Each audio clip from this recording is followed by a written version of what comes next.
feeling like you were on the game whilst making the movie.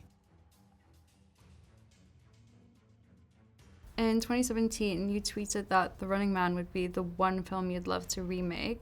What was it about the original story, the book as well, that kind of stuck with you, and how did your idea of it shift and evolve once you were actually making it? The 1987 film is a pretty loose adaptation of the Stephen King novel.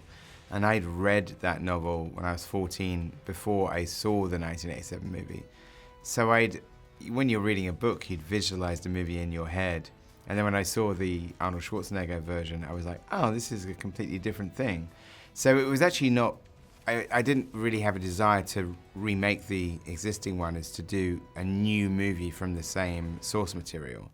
And obviously rereading it like as an adult and actually with a view to making it, the same elements of it that I wanted to bring to the screen remained. Number one is that Ben Richards needs to be an everyman.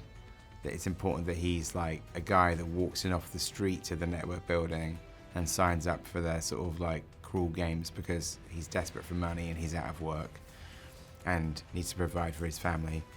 The second thing was that Ben Richards should be the focus of every single scene, which is something that's in the book because it's from his perspective. And that isn't the case in other like films of this ilk. You know, you might cut back to the network building or cut to his family or sort of go around different characters, but no, we want to stay with Ben Richards and make it feel a very intense, sort of vicarious experience. And then the other thing, which is a big change between like what the 87 film did and what the original book is that the area of play in the game is the entire world. The contestants can run out of the building and kind of go anywhere.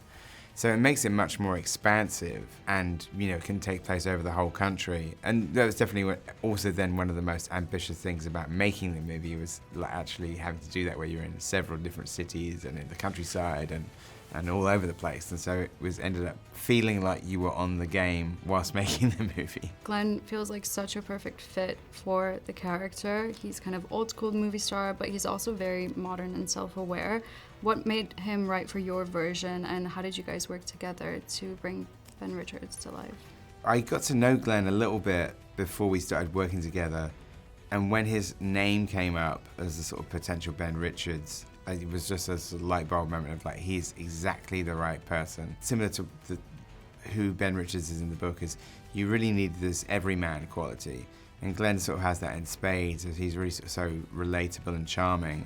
But also kind of he's tough because he's worked some dangerous jobs, and also there's an edge to him because he has this righteous fury in him, that whenever he's tried to do the right thing and stand up for himself or others, he's punished for it, and this cruel society punishes people who kind of like step out of line and stand up to bullies. And so that's kind of like a part of his character that's really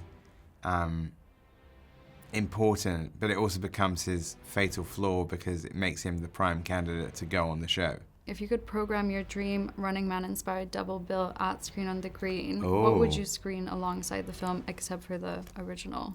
Escape from New York, John Carpenter, and Logan's Run.